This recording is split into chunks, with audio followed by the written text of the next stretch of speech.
I came here a history major, no idea what I wanted to do because I didn't want to be a teacher, I knew that for sure, so what else is a history major supposed to do? My sophomore year I became an international studies major. I fell in love, with learning about other cultures, and basically, I really wanted to travel, get a job like that. And that's one of the things that led me to the Middle East in the first place, where I studied abroad in Muscat, because I know behind me right now is Muscat right now. I was a part of Study Abroad ambassadors, helping kids out with their study abroad experience. I was part of History Tutors, and I was the peer facilitator for 1 year actually, where I was, help organize the whole administrative aspect of the position. I'm a senior here at Shippensburg University. I have a dual major in marketing management. I went to Greece over the summer for about 3.5 weeks to study art. I'm not artistic at all, so I figured this is time to do it.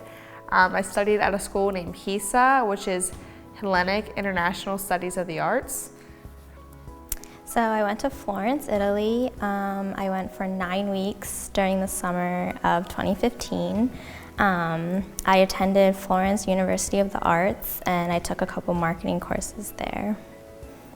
My name's Kylie Payne. I attend Shippensburg University. I'm a freshman. I'm a psychology major, and I went to Costa Rica on study abroad to an international school in Samara, Costa Rica.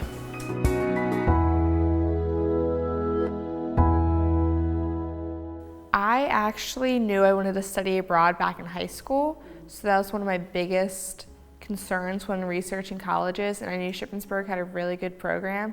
So I came here for their studying abroad program, and then from there I went to the office and just started doing research about the different places I could have picked.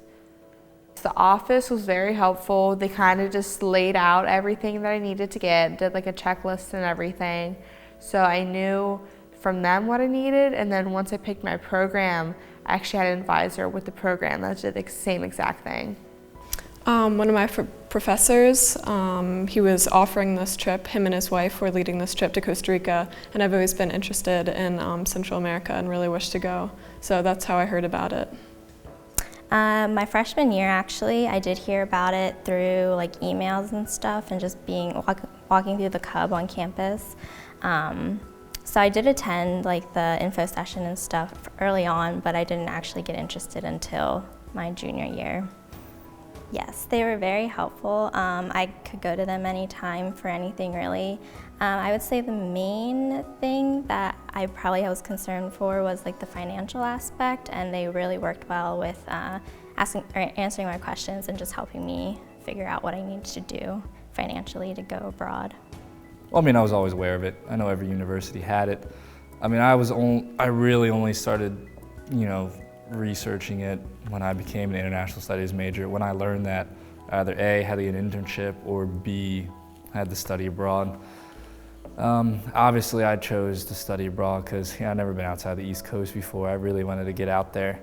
And I just really worked with Mary a lot, and then of course I had a couple friends who were interested in going to the Middle East too. We all shared our dreams and experiences.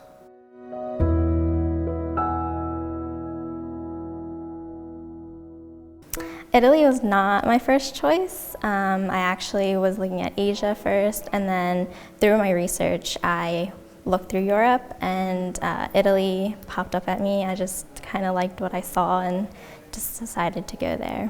My professor really took care of the entire trip. I think it varies from trip to trip, whether it's more like an individual trip, whether you're going like yourself or a few other people, or if it is a larger group, like the group we went in. I guess I would recommend getting in contact with whoever's leading the trip or whoever organized the trip and asking them a lot of questions. And maybe talking to someone who has studied abroad before to kind of understand what you might need to bring, or how much money to bring, or like even what currency they use in that country. Just research a little bit in advance, I'd recommend. I actually kind of wanted to go to Morocco at first, the romanticism behind Morocco, but I figured it would be better for my concentration since I'm Middle East and Africa, and that I want to work in more, developing regions. I would say the Gulf is much better than most developing countries in the world, but it was definitely a great place to get my feet wet in a region like that. And it's so beautiful and the people are so friendly. I loved it. Great decision. Ever since I was younger, I had a fix to the Roman and Greek culture, and I've been to Italy before, so I figured I'll go to Greece since I've never been there. And once I started researching everything, the islands were beautiful, and I decided that's what I wanted to see, that's what I wanted to live in, that's what I wanted to be around.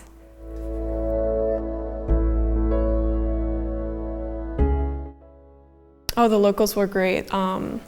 Very easygoing. In Costa Rica, just their way of life is very slow and very people-oriented, so everyone was very sweet. There wasn't any difficulties or large barriers.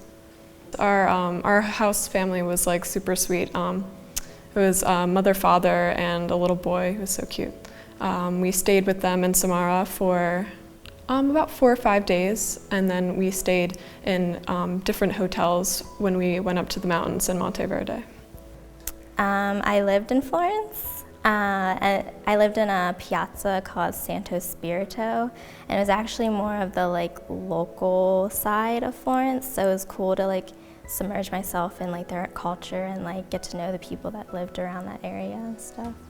I lived in an apartment, so I had the option to cook the traditional food and everything, but when I was walking around town, there was the older generation that would welcome us into their place and get to know them and everything. So it was kind of I had a host family just with the locals and stuff, but I didn't actually live with them. I lived in Al Khud, which you told me translates to the hole. But yeah, it was an apartment, pretty bad cockroach problem, but I made the best of it, and I loved where I stayed. Actually, a lot of migrant workers lived in that area, so I actually got a pretty good experience. There was people from all over the place: Ethiopia, Pakistan, Turkey, Indonesia. Many of them didn't even speak Arabic or English. It was interesting trying to communicate with them.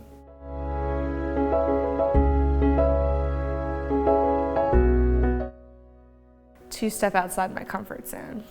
Don't say you can't do something. Just go for it, and you'll be surprised at how well you can do things that you don't think you can. Just more engaging, because I feel it's more involving, and you get out in the community more instead of where we just sit at a desk and just study or listen to the teacher talk. We were able to walk around the city and be shown the different parts of what we were learning.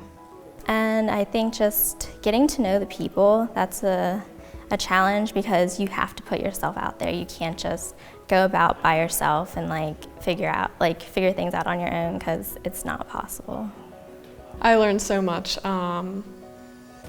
It's just great being immersed in a different culture and understanding a different group of people. That was one of the main things I took out of it. Just understanding different people's way of life. As I said before, their lifestyle is just very people-oriented. That's very important to them. So less worried about, for example, being on time. They held being social higher than mundane day-to-day activities. And it's good to kind of take their way of life and apply it to your way of life back at home. I would give them advice is it's not gonna be easy, but to get through it the best way, you just gotta be culturally relative. You gotta be open to new ideas. You can't shut yourself out from a new way of doing things. And I have to tell them, you're gonna expect some challenges, and you're gonna expect times it's why did I come here? I just wanna be home. But you just gotta know that it's gonna pass, and it's gonna make you stronger because of it. And once you get back, the first couple weeks you're home, you're gonna be wishing you were back there again, going through those stressful situations. And that's my advice I'd give to future travelers.